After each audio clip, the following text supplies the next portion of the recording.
ndeysaan salaamaaleykum salaamaaleykum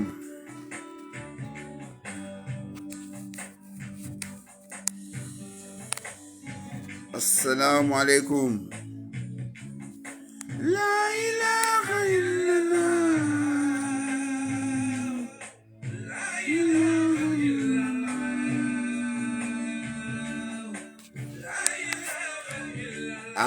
sama gaay yi nuyu naa leen ndeysaan maa ngi nuyu gaay yi bon gaay yi commencé nañoo dugg quoi foog ma invité leen tey ci samedi bi bala ñuy commencé xam naa gaay yi namoon nañ ma lool namante nañ bu baax a baax donc tey samedi la donc ñu bari dinañ am temps ñu waxtaan ci situation Thiaroye situation Sénégal tey defe naa loolu mooy sujet bi quoi direct bi nag xam naa ne dinañ am ñu invité incha allah su fekkee disponible nañ et puis ku demandé rek dugg parce que comme ñun nekkuñu Thiaroye ñu ngi Saint-Louis présentement bëgg nañ waxtaan ak ñëpp société civile acteurs politiques chef religieux ou coutumier ñëpp daal ñëpp bëgg nañ waxtaan ak ñëpp ku ne am nga possibilité ci ñi may invité ñi ko demandé ñu dugal leen tey nag bon xam nga ñaari benn sujet la mais ñaari thème lañ koy traité mooy la restructuration de Thiaroye ak les rencontres politiques au Sénégal waaw waaw kontaan naa trop vraiment kontaan naa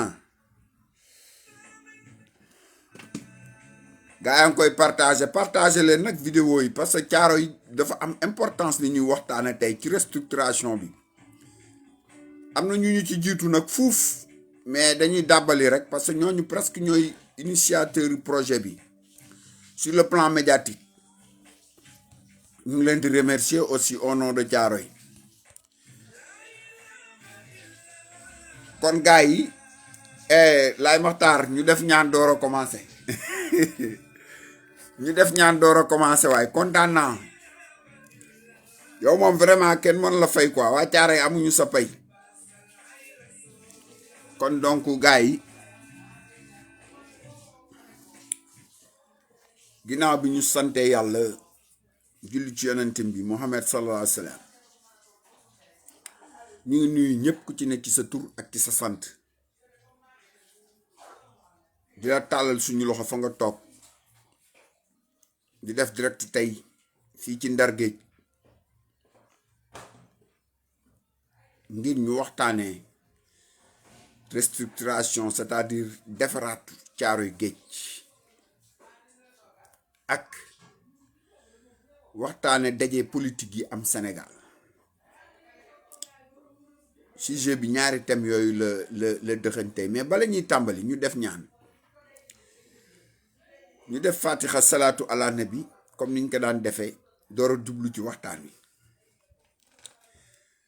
bëgg naa nag am ay invité de marque ñoo xam ne ñoo maîtriser li ñuy tudd ci wàllu restructuration ak ñi nga xam ne ni am nañ xam-xam ci wàllu science politique c'est-à-dire la vie politique au Sénégal ubbi nañ ligne bi bu ñu demee ba ci biir waxtaan wi dugal introduction beeg yooyu ba développé bu ñuy conclure wala même ci développement bi ku ne mën nga dugg kon ñu musulu ci seytaane def fatiha salaatu ala nabi ansibillah mina sheytaan rajim bismillahi rahmani rahim alhamdulillahi rabbil alamin arrahmani rahim maliki yawmi din iyyaka na'budu wa iyyaka nasta'in ihdina siratal mustaqim siratal lazina an'amta alayhim ghayril maghdubi alayhim waladdallin amin اللهم صل على سيدنا محمد الفاتح لما أغلق الخاتم لما سبق ناصر الحق بالحق والهادي إلى صراطك المستقيم وعلى آله حق قدره ومقداره العظيم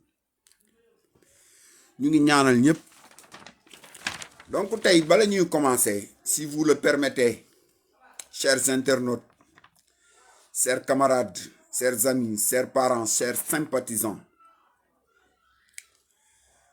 aujourd'hui, samedi 31 mai 2025, je suis en direct sur Facebook pour parler de la restructuration de Thiaroye-sur-Mer. Depuis 1979, on parle de restructuration du village de Thiaroye-sur-Mer. En 1979, l'ancien régime, qui est le Parti socialiste, avait prévu un budget de 400 millions pour restructurer Thiaroye. Je parle de 1979. Aujourd'hui, nous avons un maire et une équipe municipale. Leur devoir est de s'accorder tous derrière le magistrat de la commune de Thiaroye-sur-Mer pour que vous réalisiez la restructuration de Thiaroye-sur-Mer. Mais c'est un rappel, chers citoyens de Thiaroye-sur-Mer, je ne vous conseille pas et je ne vous recommande pas d'aller dans la confusion politique. Mais dans la confusion politique,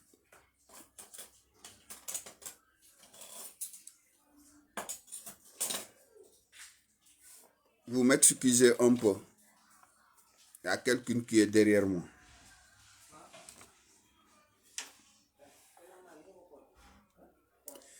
Dans la confusion politique, ce n'est pas l'avantage de Thiaroye-sur-Mer.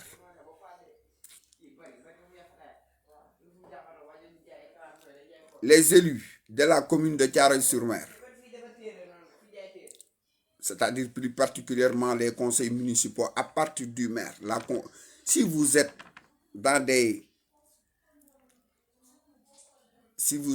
dans des conflits d'intérêts, ça c'est pas l'intérêt. Et même dans la confusion politique, des intérêts crypto-personnels, des intérêts politiques, ça c'est pas pour l'intérêt de Thiaroye-sur-Mer. Et à l'heure où nous vous parlons, nous souhaitons tous que vous sentez la même chanson, c'est-à-dire la restructuration de Thiaroye, le bien-être de Thiaroye, et non pas des intérêts crypto-personnels ou des intérêts politiques ou des intérêts de parti. C'est un conseil que je vous donne. Bientôt, l'hivernage va arriver à Thiaroye-sur-Mer. Comme j'ai l'habitude de le dire, ce n'est pas les motopompes qui vont régler les problèmes des inondations. Ce n'est pas des actions politiques qui vont régler les problèmes des inondations, mais seule la restructuration peut aider Thiaroye. Seule la restructuration peut aider les populations thiaroyoises à sortir de tous ces problèmes d'eau de tous ces problèmes d'eau qui nous encombrent pendant l'hivernage. Nous avons constaté ces temps-ci au Sénégal l'effondrement de certains bâtiments, ainsi de suite, ainsi de suite. Je ne le souhaite pas. Mais l'eau des pluies a tellement détruit certaines maisons à Thiaroye-sur-Mer. Les gens n'ont pas fait ce constat. Mais si vous allez dans certains quartiers, vous allez constater ce que je viens de dire. Il y a des maisons à Thiaroye-sur-Mer que l'eau de l'hivernage a détruit. Les gens ont constaté ça. Et quand il y a destruction, ça n'arrange pas les populations de Thiaroye parce que nous sommes actuellement, notre population thiaroyoise a augmenté. Je ne connais pas le nombre exact de la population thiaroyoise, mais je sais que nous dépassons les 60 000 âmes. Machallah. Bon, madame, mademoiselle, monsieur, pour terminer mon introduction, je vais parler de la rencontre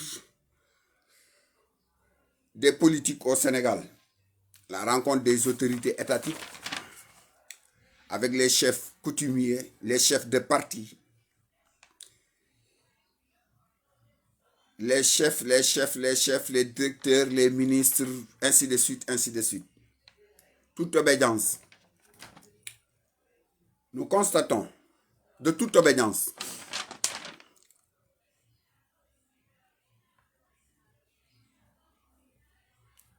la rencontre politique existe et existera soit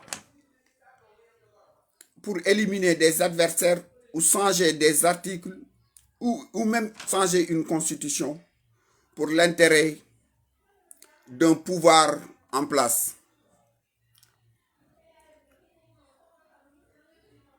Les fissures politiques dans les partis politiques, les clans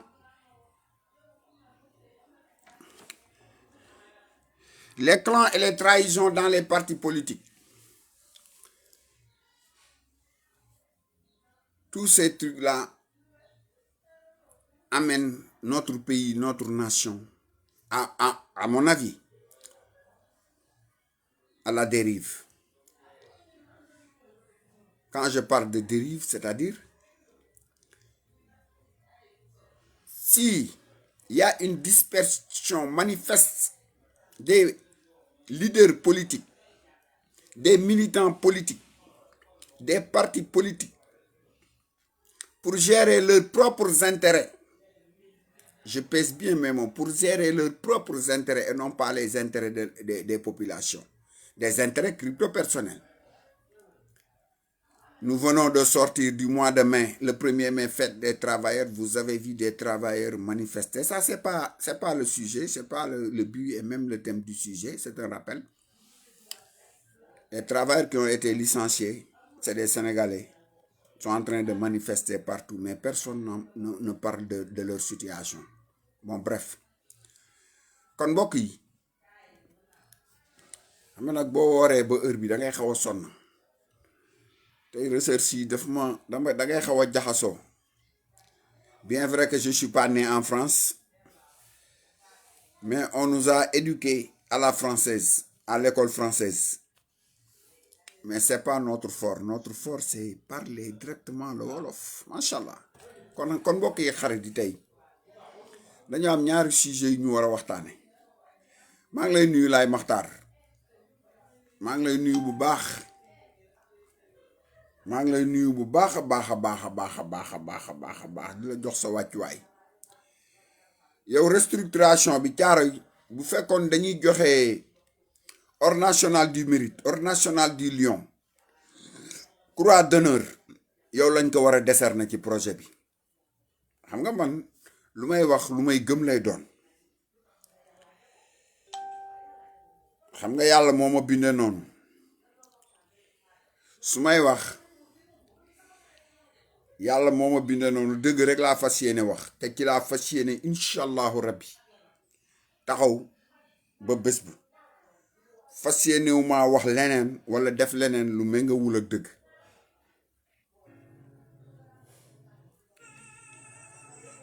maa ngi lay remercier bu baax a baax. C'est pas pour vous jeter des fleurs, mais li tubaab li juriste yi di wax la reine des preuves. Waaw yow yaay la reine des preuves maanaam lu ne fàng kenn du ko jeex. L'aveu est la reine des preuves maanaam mooy lu ne fàng ak ku nangu kenn du ko jeex. Kon maa ngi lay remercier. Tey restructuration bi niñ ci war a waxtaane ñun waa Caaroy doomi Caaroy yu ne Caaroy ak yi ne ci diaspora bi place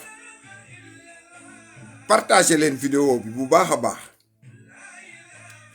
Doomi Caaroy yi nekk Caaroy ak yi ne bitim réew partager leen vidéo te ngeen déglu bu baax. Tey restructuration de Caaroy la ñuy wax. Caaroy dafa am benn maire bu ñu fal muy le premier magistrat de la commune. ñu fal ko ci falin wu rafet. Caaroy gépp ànd ak moom fal ko ànd ak moom. Point bi ñu intéressé mooy conseil municipaux yi conseillers municipaux yi le conseil municipal ñoo war a jëkk ci ànd ak le maire dooleel ko pour restructuration de Thiaroye bi taxaw amul fii laa far amul fële laa far amul kii laa àndal amul kër laa àndal bu fekkee intérêt Thiaroye moo la tax a jóg et pas d'autres intérêts maanaam sama intérêt bopp wala sama intérêt parti wala parti bi li la wax ñun parti Thiaroye parti amal lu ko njariñ booloo mooy njariñam Thiaroye état amal lu ko njariñ ñun booloo mooy suñu njariñ ngeen may ma rappeler tuuti Thiaroye nuñ ko xeexe sur le plan historique Thiaroye tëj nañ président Abdou Diouf privatisé na Sotiba pour xeex Thiaroye président Abdou Diouf privatisé na Icotaf pour xeex Thiaroye président Abdou Diouf privatisé na Kafal pour xeex Thiaroye ainsi de suite ainsi de suite ainsi de suite tey ils ont vu que ne Thiaroye moo ëpp foncier ci Dakar à l'heure actuelle buñ ko restructurer peut-être y aura des intérêts crypto personnels ou des intérêts politiques parce que ñi liggéey ci wàllu suuf xam suuf càmbar nañ ne Dakar fi mu ne nii li ci gën a positionné pour ñu mën ko am mooy nan la ñuy def ba génne waa Thiaroye fi ñu ne xalaat la rek mën na ne tout est possible parce que gis nañ ay population yu ñuy déplacé c'était le cas en 2006 2005 bi régime libéral ñëwee Ablaye Wade déplacé Pikine Guinaw Rail yóbbu leen côté Kër Massar tout peut nous arriver ci dispersion politique bi ñu am kii fii la far kii fii la far nangam te yéen ci seen biir sax buñ ko xoolee ba ci biir si vous le permettez intérêt Thiaroye taxu leen a jóg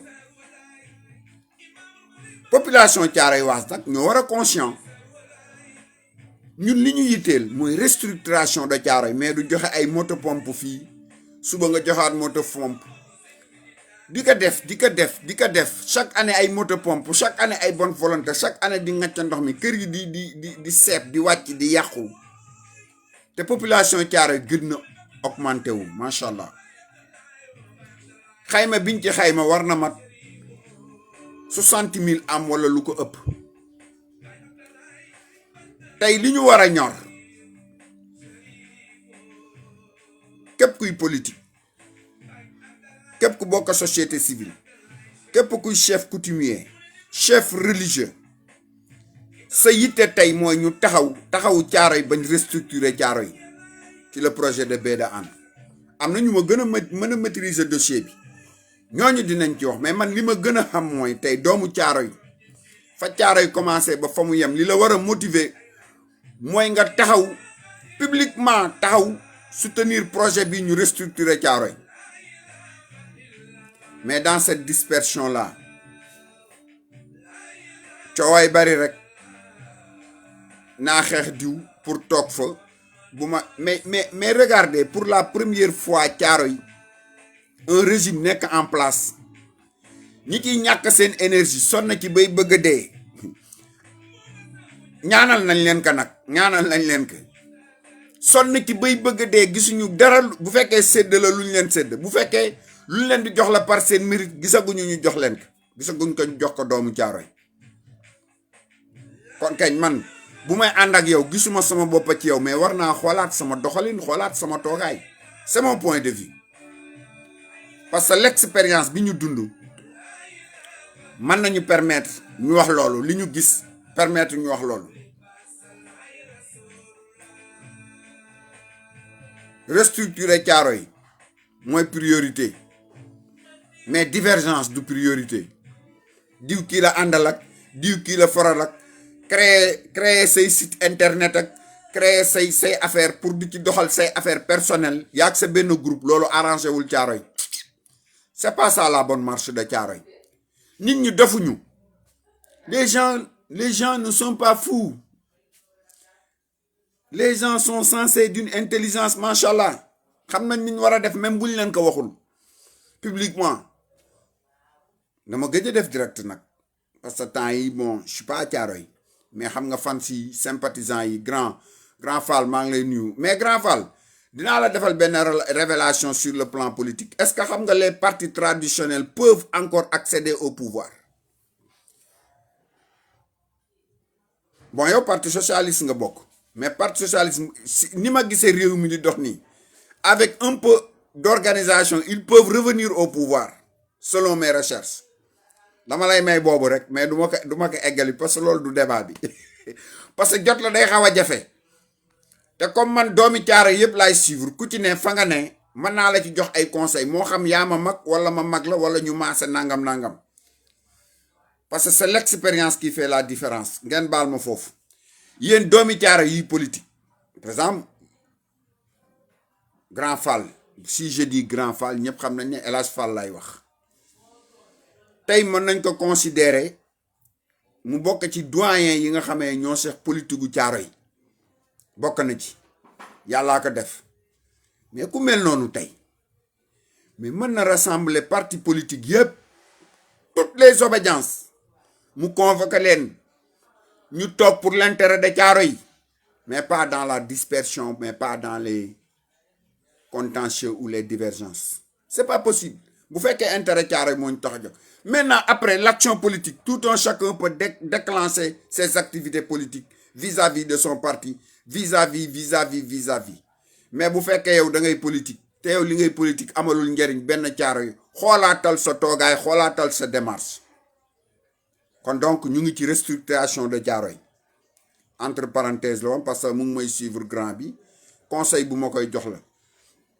grand El Hadj ce rôle la y a tous les doyens politiques de Thiaroye ngeen rassembler la jeunesse thiaroyoise ñu def benn bloc ñoo xam nuñ koy tuddee bloc pour la restructuration de Thiaroye dooleel le premier magistrat de la ville de Thiaroye ñu restructurer Thiaroye après ku ci ne dem ci sa base politique teg say argument politique ñu xool ndax Thiaroye soxla nañ la wala soxlawuñ la mais c'est pas ces petits gestes là nawet baa ngi ñëw déjà nawet bi bu ñëwee ñëpp gis nañ Thiaroye ni muy mel du ay moto pompe moo koy réglé pour wane ne diw joxe ne moto pompe fii man parti sangam laa bokk génne samay tuyaux di abale fii pour non c'est pas ça qui def mooy defar Thiaroye li koy defar motivation la Thiaroye li koy defar détermination la Thiaroye li koy defar ànd nekk benn mais bu fekkee dañoo am maire ma ak maire bi bokk ñu vision politique que ça soit très clair mais je le soutiens parce que mooy maire commune Thiaroye du ma wàññi dooleem xalaatuma ko parce que bu ma wàññee dooleem damay wàññi doole Thiaroye une personne consciente noonu lay xalaatee ah kii kat moom lañ fal suñu dëkk moom lañ war a dooleel pour mu defar dëkk bi mais bu fekkee dañuy wàññi dooleem dañuy wàññi ay initiative am te yéen a bokk ku ci ne yaa ngi doon tiitaru naan man conseil municipal la mais conseil municipal dañ leen ko fal pour ngeen dooleel ko ñu voté ay budget voté nangam ak nangam pour Thiaroye Géej mais li ci ëpp solo mooy tax àndaleen yéen ñooñu ñëpp ngeen taxaw ci restructuration de Thiaroye boobu mooy bu njëkk bi dinañ ubbi débat bi ñi bëgg a dugg ñëpp dinañ dugg deuxième débat bi mooy les rencontres politiques yàgg na fi am ci Senghor ci Abdou Diouf ci Ablaye Wade ba ci président Bassirou Diomaye Diakhar Faye rencontre politique daana am pour ñu xoolaat code électoral bi rencontre politique daana am pour ñu xoolaat constitution bi rencontre politique daana am pour ñu xool parti yi nangam am na ñu ne sax parti yi nañ leen wàññi mais man sama point de vue d'accorduma ci un droit kenn mënu ko priver un citoyen il faut que nit ñi xam loolu on ne peut pas priver un citoyen un droit et même un devoir constitution moo ko garanti léegi nag bu fekkee dañuy changer ay article ci constitution yi nga xam ne ni fokk ñu dem référendum bu boobaa Sénégal mooy choisir boo déggee léegi ma ne grand El Hadj le parti socialiste peut revenir au pouvoir damay def ay recherche entre parenthèses la rek damay def ay recherche parce que mooy baromètre bi pour ma mën a natt parti socialiste laay jël wala parti PDS. Le PDS aussi peut revenir au pouvoir parce que ces partis traditionnels dispersion bi toujours ñoom lay arranger. Retenez ce que je dis. Et moment bi président di convoqué à Diamniadio les partis politiques pour il y a 300 et quelques partis. Suñ leen dissoudre la majeure partie parce que dégg naa ñu ne 14 partis ñoo nekk en règle kon day augmenter la puissance et la force même de ces partis traditionnels que ça soit socialistes communistes libéraux mais bu fekkee rencontre bi pour éliminer ay adversaires politiques la man duma cautionner boobu rencontre te sénégalais yu bari duñ ko cautionner Sénégal fi ñu toll nii candidat bu bëgg réew mi da ngay laaj yor sa programme man bu ma doon laaj réew mi damay def sama programme ne zéro chômage au Sénégal dem campagne ñu fal ma parce que citoyen la buñ la falee nga éradiquer chômage bi ci Sénégal parce que samay proposition la woon man maa ne woon man Ndickou Diouf buñ ma falee président de la République chômeur dootul am ci Sénégal licenciement dootul am ci Sénégal boddikante ci ay xeet du am ci Sénégal parce que constitution bi daf ko tere farfarloo du am ci Sénégal man la ñàkk mais ci état je parle de l'état ñëpp ñoo lañ war a traiter au même pied d'égalité tey ñu ngi wax rencontre politique des activistes sont en prison des hommes politiques sont en prison on ne les a pas encore jugés présomption d'innocence jusqu'à la preuve du contraire jamono yële procureur yi génn nañ wax nangam mais le procureur il déclenche l'action publique il est là pour le peuple pour la société mais le dernier mot appartient au juge ñu jiiñ dañ leen a jiiñ ña nga fa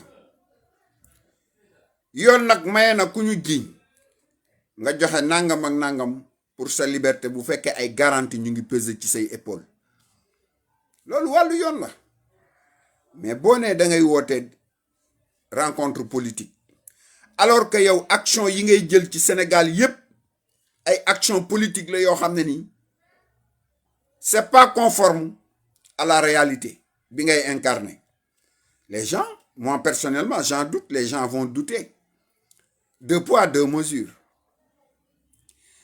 les vidéos bi na ngeen ko téye bu baax a baax les partis traditionnels je sais pas luy xew ëllëg duma yàlla duma voyant duma gisaanikat peuvent revenir au pouvoir xam naa fu ma ko teg dañuy xalaat dañuy analyser qu'est-ce qu'on appelle la science politique c'est le fait de penser d'analyser sur un objectif déterminé que ça soit positif ou négatif lay maxtaar nag dinaa la dugal parce que tey gis nga ñu dugg dañ bari te proposition politique gis nga temps yi gars yi ndeysaan ñu ngi leen di vaar rek mais c'est très normal c'est la logique du temps et de l'espace man lu ma manul du ma taxaw fenn ne mën naa ko lu ma man dinaa taxaw ne mën naa ko quels que soient mes adversaires et je le ferai inchallah par la grâce divine ci kàttanu yàlla mais tey naa xeex Sekane bokkuñu parti naa xeex Elas bokkuñu parti mais loolu ñun waa Caaroy moo ñu tardeel il faut que ñu am grandeur parce que complexe d'infériorité ak complexe de supériorité benn baaxu ci il faut que ñu am grandeur sauver Caaroy immédiatement sans collation politique ou des trucs comme ça parce que yooyu moo yàq dëkk bi am na ay nit yoo xam ne nii seen idéologie bopp lañ yor di ko dugal foog ne moo gën a baax fekk idéologie bu xool dafa périmé bu ñu xoolaatee seen toogaay bépp doomu Caaroy bu fekkee restructuration bi doy na la je reviens un peu en arrière dinaa ñëwaat ci la situation politique mais génnal def vidéo ne je m'engage Je soutiens le premier magistrat de la ville de Thiaroye et ses conseillers. Je soutiens la restructuration de Thiaroye. wax ci mais seetlul gars yi ñoom foog nañ ne ils sont plus intelligents que les autres c'est pas ça yàlla moo leen positionné foofu rek ngeen jiitu et nous acceptons ça yàlla moo leen teg fi mu leen teg nous acceptons ça mais ça veut pas dire que nous sommes chez les Romains. Nous ne sommes pas des Romains. Je sais pas les plébéiens et les autres là xam nga nekkuñu foofu réalité lañ nekk politique nag politique la tudd tey gis nañ fissure yi am sur le plan politique sur les partis politiques sur les relations politiques fissure yi am yow yaa majorité à l'Assemblée yaa yor say ministre yaa yor say directeur mais réew maa ngi noonu yaay diriger et nous acceptons ça mais boo demee dem ba am ay problème ay situation nga woote mais dañ koy rafetlu mais booy woote ci politique ci ndaje ci xalaat ci échange corporation yépp nga war a dajale tey am na benn activiste bu ñuy wax Abdou Nguer maa ngi koy ñaanal mook bépp prisonnier bu nekk ci kaso bi maa ngi leen di ñaanal yàlla suturaal leen ku ne ci jafe-jafe nekk dans les maisons d'arrêt maa ngi lay ñaanal parce que jullit la doomu jullit la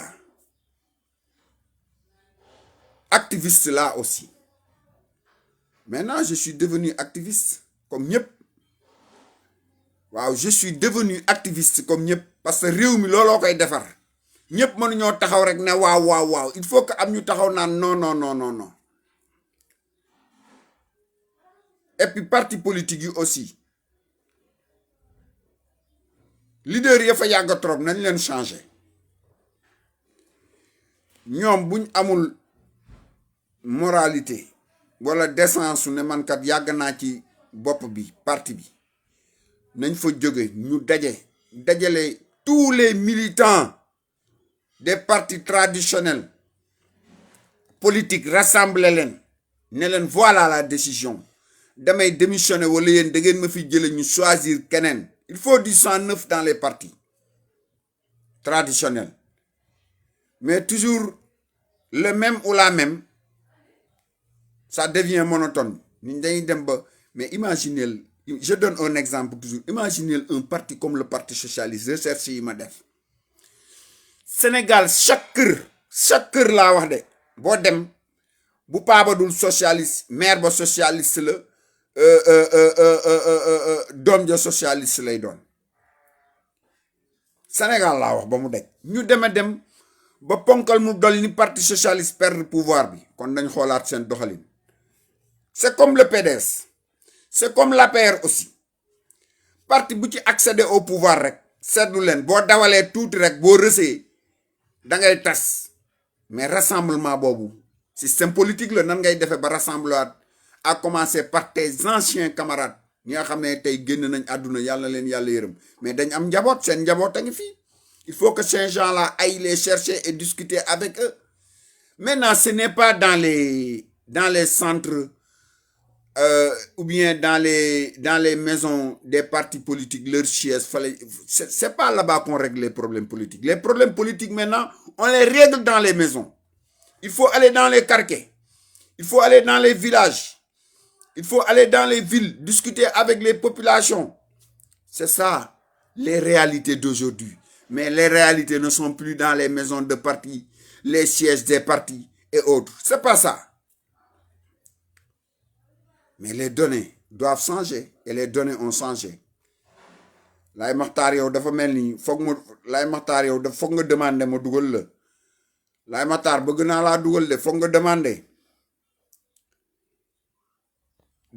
waaye Laay Maxtaar foog nga demander parce que waaw maa la koy demander de Laay Maxtaar maa ngi lay nuyu kontaan naa ci dugg bi nga dugg Laay Maxtaar waaw ndi ko maa ngi lay ziar. du ma la dagg nag dama lay déglu rek parce que xam nga sujet bi déjà. waaw je comprends le sujet ndax depuis le début ngay démarrer maa ngi suivre attentivement li ngay wax donc sujet bi nekk sujet boo xamante ne c'est un sujet très intéressant qui intéresse particulièrement Thiaroye-sur-Mer mooy ci wàllu la restauration urbaine am na leen li ci topp sax mooy la régularisation foncière. Que man bu may dégg kuy wax ci restauration bi daf may interpeller donc daf may intéressé trop. dégg na aussi li ñu ci développé depuis vers les années 70 te Thiaroye bëggoon na restauration bi ñu mel. mais xam nga 70 ak léegi jamono yu dafa changé. xaalis bi sax booy seet ay millions la doon wax. ki fi nekkoon moo doon suñu papa Aline Samb yal na ko yàlla yërëm. effectivement moom gisoon na ne vision bu baax la. mais dafa nekk nag ci dëkk boo xamante ne aussi dafa amoon ay kilifa muy dëkk traditionnel kon xam ne ñun dundee woon. ndax dëkk la boo xamante ni boo bëggee falu sax mag ñi ñooy toog ni diw la ñuy fal ci wàllu politique. donc bu ay décision day am aussi moom it dafa jaadu ban que état waxee loolu moom mu gis ne moom du jël décision bi personnellement. jël ko ci ñëw jël ko noonu indi ko Thiaroye. lim ne xamaloon jamono jooju mooy moom dafa am ay kilifa te loolu mooy dëgg nag ndax ku ne xam ne république lébu lan amoon mooy dëgg ñun dafa mel ni lébu aussi état la woon jamono yooyu ndax doxalinu état lan doon doxee am ay ndey ji réew am yëpp suñu papa jooju aussi bi mu ñëwee ba fekk si mag yi boobu fi ñu dëkkee ñi ne ay tool mag yi géej gi lan nekkoon ak ci tool yi boobu aussi tamit densité bi demul woon noonu donc population bi réyul woon noonu. jamono jooju bon mag ñi soxla wu ñoo restauration. bi ñëwee wax ak ñoom effectivement mag ñi daal koy rejeté donc bëgguñu ko effectivement mu dellu xamal leen ne bon bëgguñoo restaurer dëkk bi nag ko bàyyi noonu. loolu aussi lu nit di mën a comprendre. mais tey da lay leer na moom bu doon jamono ji la ko fi fekk sunu waajuru baaxoo. day taxaw comme ni le maire actuel taxawee pour défendre Thiaroye pour ñu xeex pour ñu retirer loolu aussi ñoom lañ ko considéré xam na jamono mooy dox. bu ñu wax ne ci restauration urbaine bu Thiaroye-sur-Mer comme ni ma ko waxee rek ci sama njëlbeen li ko xam ma déplacé autour parce que gars yi aussi dañuy wax ma dem ba nële ma dem ba fële Papa Diagne mu ngi lay nuyu xam naa moom dina ñëw dugg parce que on est affaire dafa intéressé lool. ndekku yaa ngi may dégg bu baax ba. bu baax yow laay déglu bu baax. waaw dama lay bañ a dama gaa ngi lay déglu. àdduna bépp a ngi lay déglu. waaw donc ñun bi nga xam ne ñu ngi ci taxaw restauration bi mu waree am dafa ànd ak benn projet boo xamante ni dafay am muy projet de dépollution de la baie de Hann ndax kenn mën la restauration urbaine bu Thiaroye-sur-Mer te boole aussi projet de dépollution de la baie de Hann. C'est que ces deux projets-là sont différents, effectivement, mais ils sont connexes. Donc, c'est deux projets différents, mais connexes. Nous savons le projet de dépollution de la dafa am ay communes yu mu concerné woon ndax bi ñu jógee gis ne baie de Hann bi mu ngi salté de passage maa ngi nuyu le sentinelle de la baie de Hann muy Mbacké Seck bi nga xam ne ñoom gis nañ depuis Hann Yaraax ñu gis ne baie bi mu ngi salté xam nga bu njëkk ñu ngi daan gis ay voiliers yëpp di daw foofu di rafet tefes gi set mais à un moment donné ñu gis ne tefes gi mi ngi commencé di tilim di salté ci la Mbacké Seck jóg ak ñeneen def seen kuréel def une pétition pour demander une dépollution de la baie de Hann bu ne dépollution de la baie de Hann nag waxuñu Hann rek ça veut dire que c'est toute la côte bi nga xam ne mooy depuis Bel-Air ñëw jaar Thiaroye-sur-Mer jaar Hann jaar Thiaroye-sur-Mer Mbao ainsi de suite bu defee seen pétition boobu aussi wax ak état ci wax ba yàlla def ñu nangu am ay partenaires yoo xam ñëw nañ pour def dépollution baie de Hann biñ ko nee def nag yàlla def aussi conseil am interministériel ñu wax ci ban accepter dépollution mais dépollution bi ñu koy def dafa am juróomi commune la concerné woon. juróomi commune yi ñëpp xam nañ leen muy Hann. Thiaroye-sur-Mer. Diamaguène. waaw Thiaroye-sur-Mer Dalifort. Diamaguène Sicap Mbao ak Mbao. mais boo seet communes yooyu 5 communes yooyu rek la concerné woon au début. mais yàlla dafa def nag bi ñu demee ba nga xam ne yooyu taxaw na dafa am communes yoo xamante ne aussi dañ ciy wax muy communes yoo xamante ne sont des communes côtières. lu ci mel la commune de ñu koy wax HTM. HTM mooy Hann Thiaroye. bu nekk Thiaroye nag di wax ci dépollution bi daan Thiaroye gaa taxul ñuy wax Thiaroye sax taxul ñuy wax parce que Thiaroye am na mais Thiaroye-sur-Mer moo tax ñuy wax. donc mi HTM Hann Thiaroye-sur-Mer ak Mbao. ñetti communes yooyu ñooy nekk yi nga xam ñoo ami tefes. mais laata ñuy commencé projet bi. partenaires yi ak état bu Sénégal jël nañ ay nit depuis Hann Bel-Air maanaam Dalifort Mbao faneen ak faneen ci communes yooyu yóbbu leen ba fi nga xam ne mooy Maroc dem ñu xooli ñoom visite xool bee yooyu ak ni ñu ko defaree. Thiaroye-sur-Mer nag ñu jëlu ci le coordonnateur bi nga xam ne moo ne coordonnateur tey di Assane Gueye. demoon na ndax Mbàkke bi muy def bi ñu lancé seen pétition boobu ba pare ñoom dañu jugee Yaraax ñëw Thiaroye di seet ay kilifa pour waxtaan ak ñoom ci projet bi. Mbàkke Seck bi mu ñëwee fii la dal ci maam Cheikh Diop délégué de quartier bi nga xam ne sama kër la dëkk. booy dégg sama daf koy wax lu bari moom Mbàkke Seck di une personne vraiment reconnaissante envers Thiaroye-sur-Mer kon jar a saluer bi mu ñëwee seet si maam Cheikh. Mandel la fa fekk Mandel ak maam Cheikh Diop Mandel sa grand frère yow mi Pape Omar Diop. maa ngi koy nuyu xaw ma mu ngi seetaan ak yéen maa ngi koy nuyu. nekk maa ngi koy voilà ñooñu la fi fekk bi mu ñëwee mu waxtaan ak ñoom comme Assane aussi nekkoon na jeune boo xamante ne Assane Gueye bon wax dëgg yàlla ci développement environnement da ciy dox lu bari di ci taxaw ci lañ ko mettre en rapport ak Assane. ci lañ door a dem nag ba ci commune bi aussi. indi xibaar boobu pour xool. yàlla def nag gis nga bi ñu waree def nag dépollution bi nag dañu jël ñett Thiaroye-sur-Mer jël ñett Mbao jël ñett Yaraax ak faneen yóbbu leen ma nag ñu visiter li nga xam ne mooy bee yi foofu ak liggéey bi. Thiaroye-sur-Mer nag ñett ñi demoon dinaa la ko limal. muy Assane Gueye. Ousseynou Fall Basile. ak président Samba Ngor Gueye. ñett ñoo demoon daal di xool liggéey yi nga xam ne moo am ca fële ca fi nga xam ne mooy Maroc. bi ñu ñibbisee. ñu gis ne liggéey yooyu vraiment baax na xool nañ dem na ba Tanger xool. dem nañ sa ville yu bari foofu xool li ñu war a xool visite ñibbisi. donc bi ñu ñibbisee ñu toog quelque temps wala quelques années. après ñu gis ne ñu ngi commencé di restructurer fi nga xam ne mooy Hann. parce que restructuration bi muy am bu njëkkoon bu ñu ko daan def état bu ko daan def day ñëw fekk day mel ni ay phase bi nga daan dégg. moom mooy phase Mbao mooy phase ba ni ñoom béy ngay dëkkoon. après nag ñu indi phase état bu daan restructurer wala mu soxla benn dëkk. bu njëkkoon day ñëw jël leen par force am na ni mi demee sax mën nañ ko sax taal. pour ñu mën a déplacé wu. mais bi ñu demee noonu la daan def restructuration bu ko defee ñooñu dañ leen toxal par force ñu dem.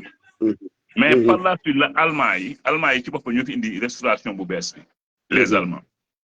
gën a nit donc wanoo ñëw restaurer dëkkam tant que moom nanguwul. moom dafay nangu ñu restaurer ko ngeen waxtaan. yëpp donc moo waral gis nga enquêtes yi doon def ak waxtaan yi doon def ak audience publique yi ci am ak yëpp. ci CM bi loolu noonu la léegi restauration di demee.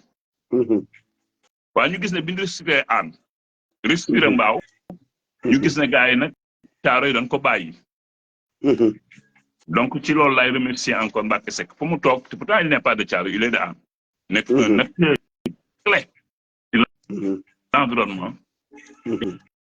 xeex fépp di dem au niveau national fu ne boo gisee man ak ñoom tout récemment ñoo àndoon dem fi nga xam ne mooy jogo exploitation zircon bi parce que déggoon na rumeur dafa am donc ñoom lañ àndaloon wax dëgg yàlla les écologistes ñu invité ma ci dem boobu ci visite boobu.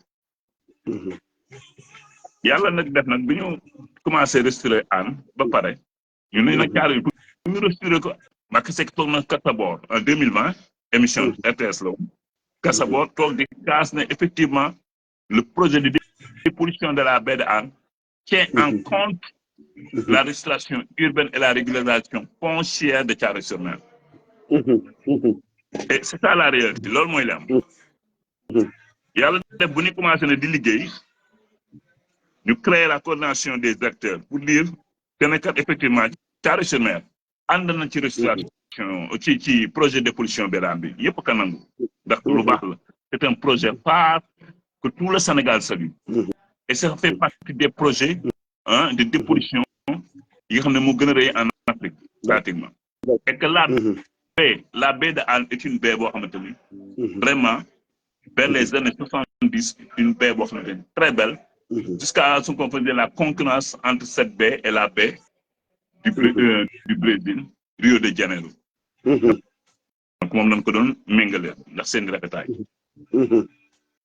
waale bi ñu ñëwee nag bëgg a defar nag projet nag dépollution bi bëgg a jaaral tuyau yi 15 kilomètres la et sur les 15 kilomètres les 7 kilomètres pratiquement les 7 kilomètres c'est à Thiaroye-sur-Mer. Merci. Donc ça veut dire que les 2 tiers du projet Thiaroye-sur-Mer ñoo ko yam donc ñu jóge Hann ñëw ba Mbao Petit Mbao à 3 kilomètres de la mer foofu la ñuy déverser li nga xam ne mooy les eaux usées. léegi nag projet bi màgg ay partenaires di ñëw di indi xaalis di ci jàpp ba mu nekk léegi coût bi nekk des milliards. léegi boo déggee nag projet bi am. dafa am yeneen nag communes yoo xamante ni environnantes. yoo xam léegi dana dugg ci biir projet yoo xam bokkuñu ci woon. boole nañ leen ci. des industries des sociétés yoo xamante ni boole nañ ci moom lay wax les pollueurs payeurs ñi nga xam ne ñoom seen ndox yi si sociétés yooyu usines yi ndox yooyu ñu doon verser si géej gi maintenant c'est interdit. ndox yooyu doon da nga koy traité léegi ñu branché ko ci li nga xam ne mooy canal bi jëm Mbao. donc il y a 7 stations de pompage mooy station yi ni tabax yi nga xam ne bu ñëwee ci secteur bi nga xool benn kër par exemple benn terrain boo xam te ni yaatu na ñu jël ko boobu la ñuy def station yi. et sur les 7 stations de pompage les 4 se trouvent dans la commune de Thiaroye-sur-Mer. donc là le projet bi dafa laal Thiaroye-sur-Mer du début à la fin. donc Thiaroye-sur-Mer est la partie dorsale colonne vertébrale du projet. donc loolu aussi ñu ngi bàyyi ci xel. bi ñu taxawee nag ne nag lii nag c'est une injustice comment peut-on restituer Hann restituer Mbao et laisser Thiaroye-sur-Mer en rade. La Thiaroye ne l'acceptera pas malgré nous sommes en phase avec le projet de dépollution de la baie de Hann. mais pour que ce projet puisse réussir à 100%, il faut qu'il y ait une restauration digne de nom pour la commune de Thiaroye-sur-Mer. Sans quoi, la baie restera toujours polluée. Parce que nous n'aurons pas les moyens de venir jusqu'à la route nationale pour pouvoir voir les camions collecteurs de bure solides pour y verser nos déchets. Donc les populations riveraines vont verser le déchet liquide et solide dans la mer. Donc tous ces milliards dépensés pour cette dépollution n'aura plus de sens. C'est comme des milliards jetés à la fenêtre. Ou bien même ces milliards jetés à la mer. Merci. Là, tu le lance le projet de dépollution de la baie de Hann en 2020-2021. Merci. Autorités Union européenne, Thiaroye-sur-Mer est allé là-bas avec une base de l'ordre pour dire que nous disons oui au projet de dépollution de la baie de Hann. Merci. Mais nous exigeons la restauration urbaine de Thiaroye-sur-Mer. Donc le message a passé là-bas. Merci. Et tout le monde l'avait vu. Les vidéos sont là, tout est là.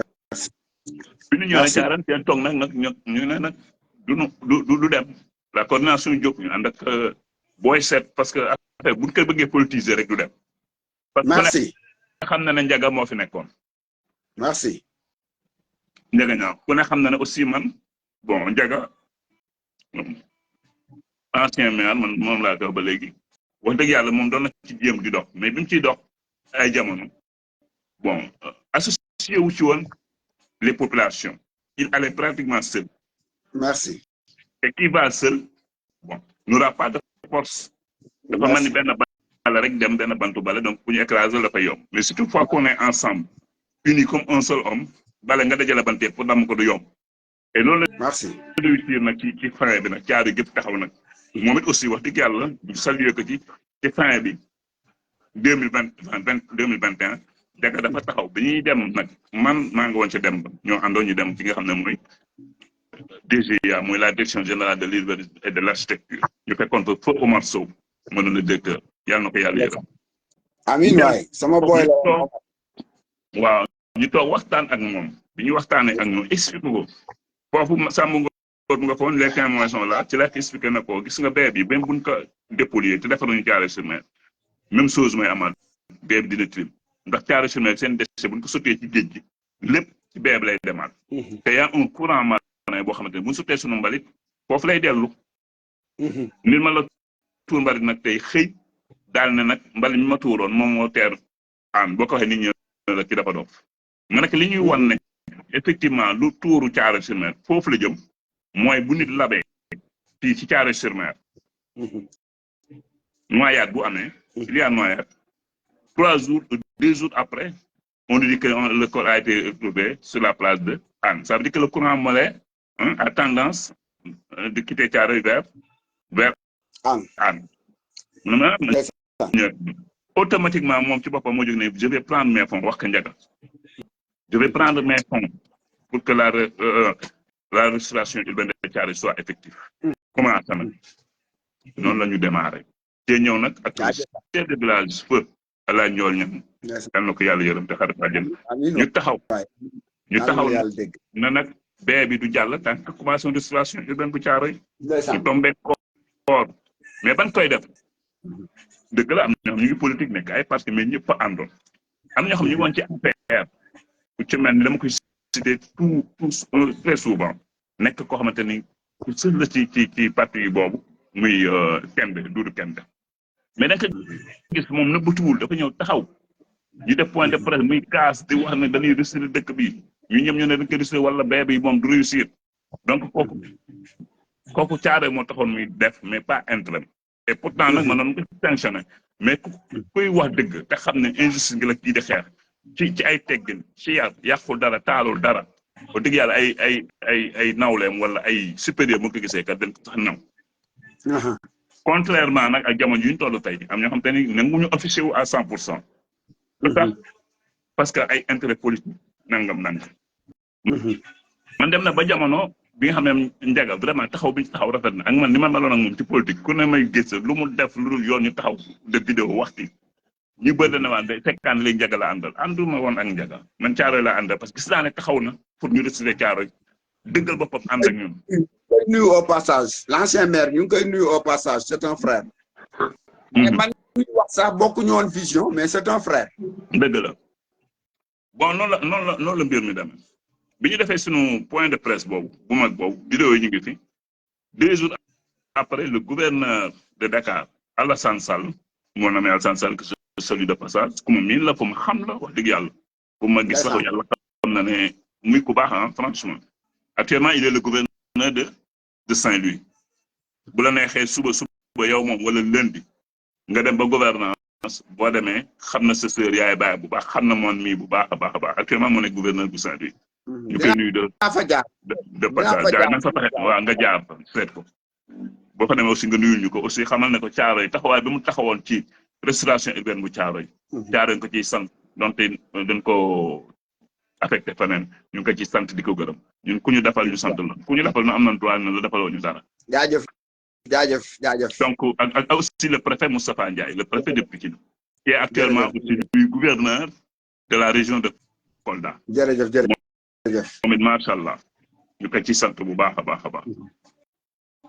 léegi bi ñu defee noonu 2 jours après seen def un CRD mu tombé koor le CRD là c'était ministère de l'environnement foofu lañ ko defee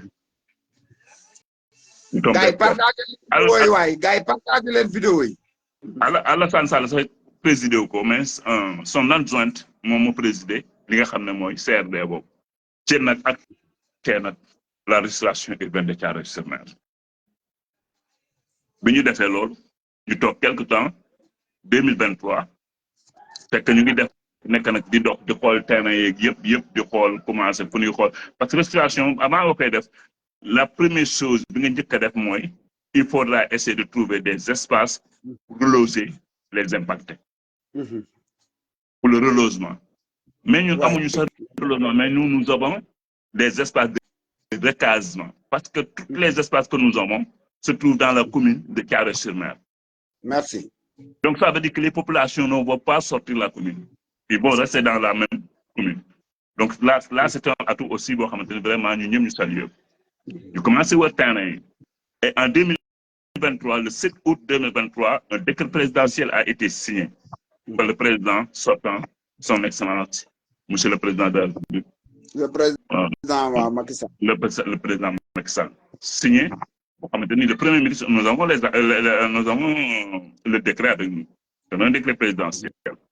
Le 7 août 2023, c'est signé décret pour restitution Thiaroye-sur-Mer. L'État a commencé à contacter les espaces privés.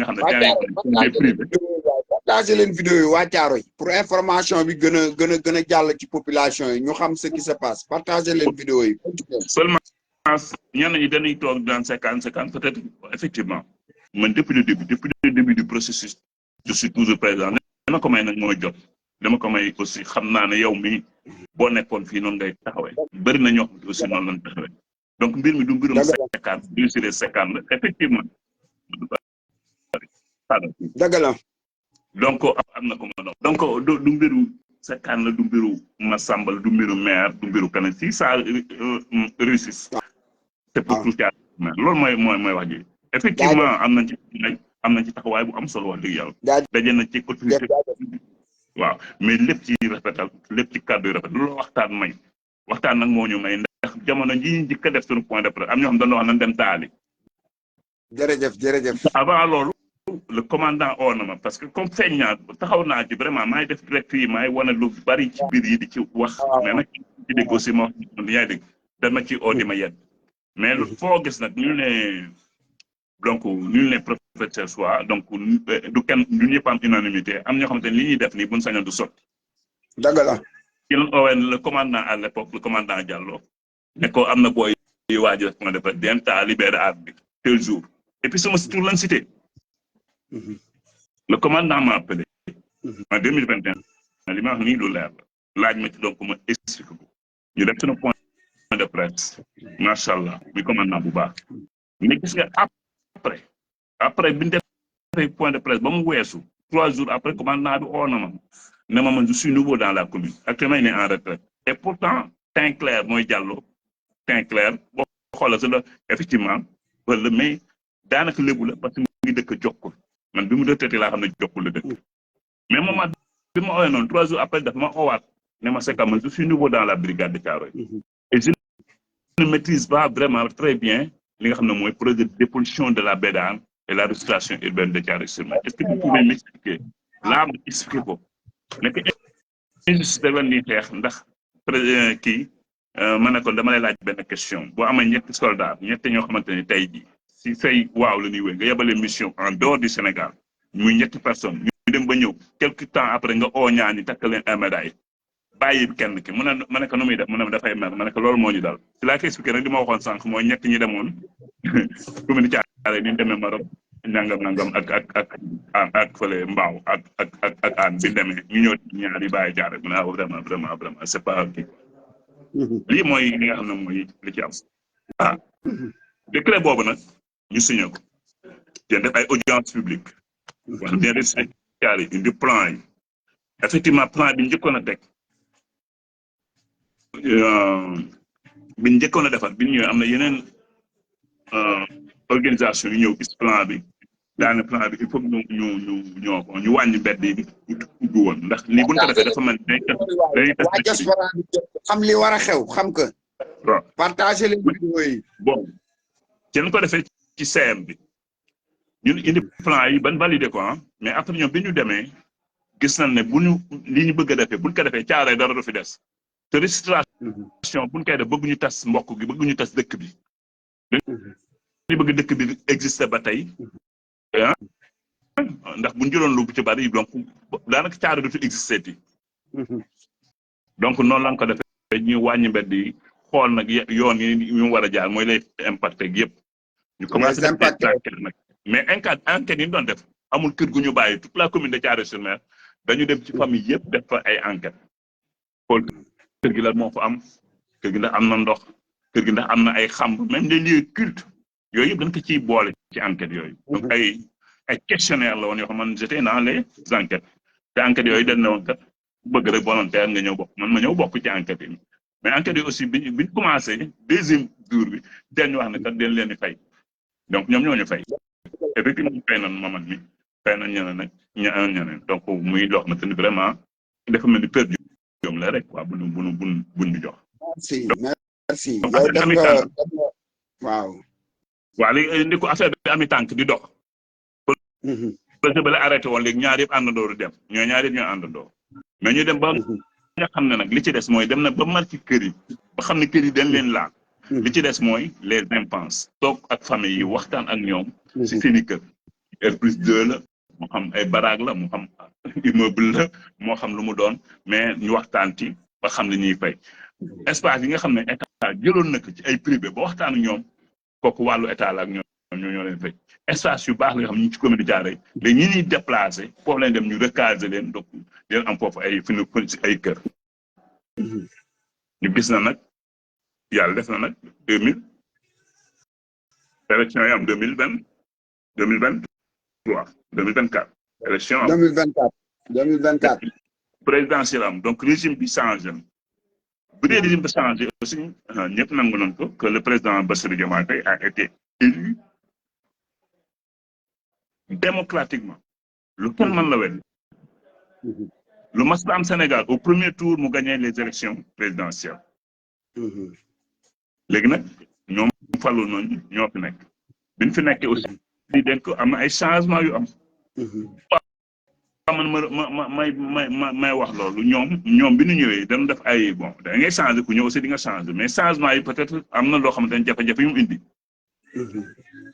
donc le dossier de la restitution de Thiaroye-sur-Mer mu ngi ci autorité yi te fii lañ ci toll comme na léegi changement am na aussi ñun dañ am xel am nekkat dëgg yàlla il faut ñu patiente aussi ñu toog mën a xool càmbar pour ñu toll ci mbir mi ñu mën ko eggal mais li tiital Thiaroye-sur-Mer mooy le décret là bi nga xam ne président Macky Sall moo ko defoon en 2023 décret bu amee 2 ans dafay yàqu dafay caduc dootul exister donc le 6 août 2025 décret boobu taxawal foofu ci décret bi man mënuma comprendre ban xeetu décret mooy am 2 ans pour caduc loolu man en tant que juriste sama xel nangu ko expliquer ma nag boo ma ci ëppee xam-xam. waaw xam nga décret bi. waaw peut-être foofu juriste si ñoo gën a man je ne suis pas juriste yow yaa ngi ci wàllu juriste di mais daal ñun ñëpp. xam nga décret damay leeral foofu may ma rek ma leeral. waaw demal. xam nga décret buñ ko xasee ba président signé ko bu président xasee ba signé décret mu promulgué ko rek décret bi kenn mënatu kaa changé lu dul buñ koy changé dañ koy yóbbu assemblée abrogé ko c'est-à-dire annuler décret bi. waaw noonu la mais bu fekkee dañ ne décret bi bu defee 2 ans day yàqu loolu moom en tant que juriste. d'accord ma ci wala d'accord gu ma ci continuer. waaw d'accord parce que aussi ñun ñëpp loolu lañ wax même bi ñu dajeeg moom laa rek donc bu excès rek peut-être yow xam nga ci lu ñu xamul. ni ko aussi man laa raw ci am njàng. mais nga dem gëstu ji dem defaat yeneen formation. raw ma ci ëpp ma ci xam-xam loolu lañ koy nangul ku ne. donc li ñu ci wax aussi man du ma ko dàq. continuer non pour gars yi xam mën a yeewu. voilà c'est très important. waaw mais ñu bëri daal li ñu ci wax mooy que ne. décret bi dafay caduc. peut-être loolu mën a nekk aussi li nga xam ne mooy wàllu restauration kenn xamul yàlla moo xam léegi nag ñu gis ne aussi le projet de dépollution de la Bédane mi ngi avancé. mi ngi avancé bu baax à 100%. te projet de restitution bu Thiaroye bi taxaw. ñu ne nag dañuy defaat waxaat ak autorité comme ni ñu defoon ba lay passé parce que la nga def moom jig la ba am ay tànk kanam loolu lañ fas yéene woon defaat pour wax ak autorités yi nga xam ne mooy les nouvelles autorités installées yi nga xam ne ñoo nekk ci dëkk bi. te commencé def nag ay démarches. mais la xawoon nag ca 2021 bu bëgg a def benn point de presse ñu dem di boole ak lii bi mu amaatee am na ñu am ba génn vidéo def ne am na ñoo xam dañu bëgg a dem yàq li nga xam ne mooy Bédane te Thiaroye-sur-Mer moom ku leen xool xam ne loolu du seen cër mën nañu ko ndax nag ñi doon yàq dëkk bi di déconné gis nañ leen am na ñoo xam ci Thiaroye lañ dëkk. waaw xam na donc ni ñuy yàq. ku tàkk ñu wane ci vidéo yi tel fe ngi tàkk donc ku ne xam nga nu ñuy yàq mais Thiaroye loolu du seen cër. am déet. waaw ñun du ñu ay yàqkat dañuy utiliser rek ay kilifa la ñu am et puis ñun ni ñuy toogal aussi di waxtaan ñoom gis nañ ne ñu ngi ay nit lañu xam nañ li c'est une injustice.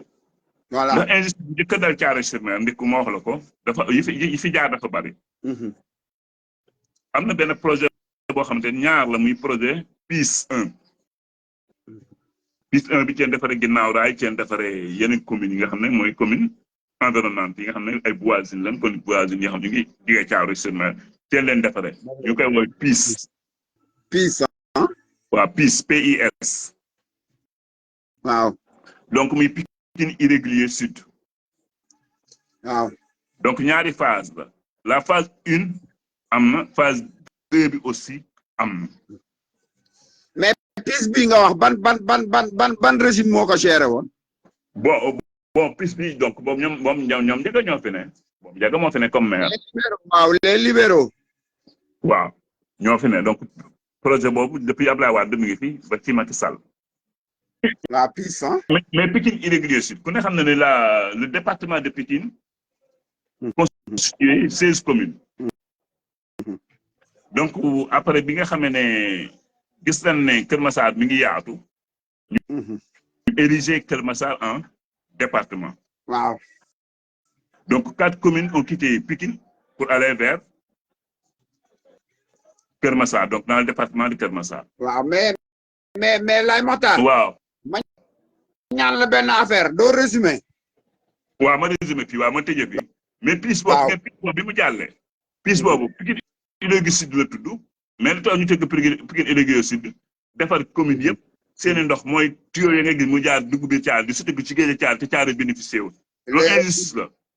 toujours à Thiaroye. waaw moo tax ma ne woon PIS boobu man sama gis-gis toog na maa ñoom wax la ma ne PIS boo doon ko waroon tuddee PIS Pikine irrégulier sud non Pikine ngeen ko waroon tuddee Pikine irrégulier nord. parce que ce sont les communes du nord qui en ont bénéficié et non la commune du sud de Thiaroye-sur-Mer n'en a pas bénéficié de ces projets là. dëgg la. donc loolu muy aussi une injustice boo xam ne xeex nañu. mais léegi dañoo toll ci phase nag léegi ñu ngi ci restauration bi nga xam ne mooy bi Thiaroye. donc mu amoon nag restauration bi dama lay wax ñi nga xam ne ñoo ko composé woon taxaw di ci wax. mooy la commune les frais mooy notable yi. coutume bi la coutume. la coordination des acteurs ak la municipalité. le maire bi actuel bi nga xam ne mooy El Mamadou mais il était acteur te acteurs yi la bokkoon. boobu Ndiaga moo fi nekk. xaw ma mu ngi seetaan xaw ma seet ne ñu ngi koy nuyu doomu Thiaroye yi. waaw parce que mooy suñu administrateur. nous sommes des administrateurs. loolu donc c'est l'édile quoi c'est l'administrateur nous sommes ses administrateurs. te loolu moom bi muy nekk ci coordination des acteurs ba mu nekkul maire taxaw di dëggal boppam taxaw di wax. waa léegi kooku tey bu ñëwee nekk maire fu nekk mu dem fa ci plateau yi télé fu nekk taxaw di wax di kaas. di wax ci Thiaroye injustice yi mais kooku lu leen war def lu dul dooleel ko. waaw mooy yoon pour Thiaroye. mais malheureusement il y a certains qui essaient de lui mettre les bâtons dans les roues. les bâtons sous les roues. les bâtons dans les roues pour l'empêcher. parce que ñoom il croit que si ce projet réussit donc ce sera bénéfique pour lui et c'est pas lui c'est pas El Mamadou. donc ñi nga xam ne ñooy taxaw tey di ko xeex ak di ko jéem a galgal ces gens là mais il était dans la coordination des acteurs démb bi fi Ndiagay nekk. dëgg la ci xeex bi mais tey jii gisoo leen. donc loolu mooy dëgg nan ko wax des intérêts politiques man mi dama ne ndékku man kenn ëpp ma fayda pour taxaw laaj maire Thiaroye bi bu dee xam bi am naa te li ci ëpp solo uy ma li ci ëpp solo mooy njub gi te man day nga muuma de waaye yàlla sutural na ma ba man mi ci njub laa tegu tollu nga ci nag tollu nga ci laaj dëkk bi mais xam nga booy laaj dëkk day fekk yow ki nga xam ne moom nga jàkkaarlool bëgg def fi dara mais ku waxte yàlla lay tax saxaluma lem soxlawuma ñaar dërëmam duma ko sax gis duma ko sax mais li ma gisoon mu def ko ci programme am li ma gisoon mu def ko ci programme am ak dëggal boppam fu ne mu taxaw di défendre Thiaroye yi dama ne kuy nit ku ne mooy li nga wax nga ko sax jël benn wax accompagner ko jàppale ko pour projet bi maanaam dem lenn nag moom am na fayda ku leen yëg ñu yëg nañ ku leen yëgul ñu yëg donc daal ndikko xam naa pour ne pas vraiment mais nag c'est normal ma egsi woon bi pour indi des éclaircissements pour ñu gën a comprendre mais daal fi ñu toll nous sommes en train de contacter les autorités étatiques maintenant vous avez fait ce qu'on appelle la genèse voilà genèse bi loolu donc les autorités étatiques ñu ngi waxtaan ak ñoom waaw des fois nga génn sax ndeysaan doo ma gis xam sax kii kan la yàlla xam na lool waaw dañuy jóg arrêté affaire dina war a jóg yéen a ngeen a war a jóg ci may wax man xaw ma sax mu doon mais xam naa ne Thiaroye dëkk du ma sax kii kan la tellement peut-être ñoom danaan moom taxaw na ci fees na ci ñu ci bëri daan may oo sa téléphone mais nag li leen xamal ne ñu ngi ci ay pourparlers avec les autorités ñu ngi waxtaan waaw mais nag autorités aussi xam ne Thiaroye-sur-Mer du commune bi daw y a 70 000 âmes 70 000 merci 70 000 waaw donc c'est pas une petite commune foofu waaw moom dama lay ñaan rek nga bàyyi ma gaaw clôturer parce que situation politique bi bëgg naa nga dugg ci waaw léegi ma bàyyi la ndi ku ma génn bàyyi la nga développé en tout cas daal di la non bala ngay génn situation politique bi les rencontres politiques au Sénégal waaw foofu naa ci laal tuuti rek door a génn waaw foofu mën naa ci laal xam nga man par exemple man ci jamonoy président Macky Sall yow ku ne xam na ne man docteur Abdourahmane Diouf laa àndaloon kooku da nga koy cité directement non déet defal ndànk da nga naan moom lañ àndaloon waaw yow mii moom nga àndaloon waaw koy gis boobu damay wax man li nga xam ne moom la nga àndaloon waaw kii maasal dégg na déglu gis nga ba dialogue ba Sall def dialogue man ci ñi bindoon docteur Abdourahmane Diouf da ngaa war dem ci dialogue bi ci laa bokkoon mais dem man mii waxoon naa ko parce que mooy dëgg xam nga la moo tax ma ne ma mu dem parce na dem ci dialogue bi mais demul woon parce que ñi nga xam ne ñoo falu tey ñoo ko doon taxé nanka ci Macky Sall nga bokk waaw dëgg la yooyu yëpp la bokk donc ñoo ko doon xas lu metti woon sax lu metti woon waaw parce que miti nanka foofu nga bokk ñoo far ñun xam na donc bon dénigrer nit diffamer nit yooyu moo fi am mais ñi falu tey ñoom ñooy ootoon dialogue ñoom ñi falu tey ba dialogue boo amee ñoom ñoo ne woon demuñu dëgg la am na nag ñu dem dialogue moom baax na ci biir am na ñu dem mais bul terminer tegal sa baaraam foofu bul terminer de dafa am lu may benn lu ma loo xam bëgguma ko fàtte waaw rappel la rek des fois damay gis sama ay nit wala samay mbokk yoo xam ne ci diaspora bi lañ ne nekk bitim réew en Europe aux États-Unis en Europe ci diaspora bi en général am ñu nekk Sénégal nekk ay samay nit lañ daal foofu laay yem du ma wax seen dayoo wala seen kii des fois ma gis ñu bind daanaka ay saagi ndey ci Facebook bi loolu du seen cër. baaxul da ngay nekk bitim réew man bu may saaga nit ci Sénégal fii laa lay saaga Sénégal bu may xase ci Sénégal fii laa lay xase ci Sénégal damay nekk bitim réew waaw dëkk Caaroy Géej de sur quoi dëkk Caaroy Géej ñu xamante bu baax suñu biir par respect nit nag mën na saaga nga partagé ko parce que c'est une information nga xam kii mooy ban genre nit mais bu fekkee da ngay bind texte di ci bind yenn propos yi c'est pas élégant du ñëpp laa koy wax nag dafa am samay nit yoo xam ne nii indirectement mën naa leen wax ne leen nañ éviter loolu du seen cër te ñi tax ñu ko def jaruñu ko loolu ñu bind ça va le rattraper demain. Ça va les rattraper demain.